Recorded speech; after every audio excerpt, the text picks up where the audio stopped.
File ঘেটে ঘেটে আর বক বক করে করে আমার গলার থেকে আওয়াজ বেরোনো, সুর বেরোনো খুব মুশকিল হয়ে যায়।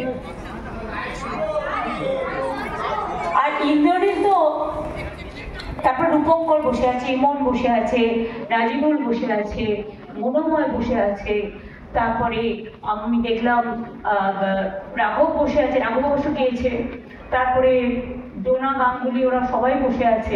ওদের বসিয়ে রেখে আমার পক্ষে করাটা শোভা পায় না।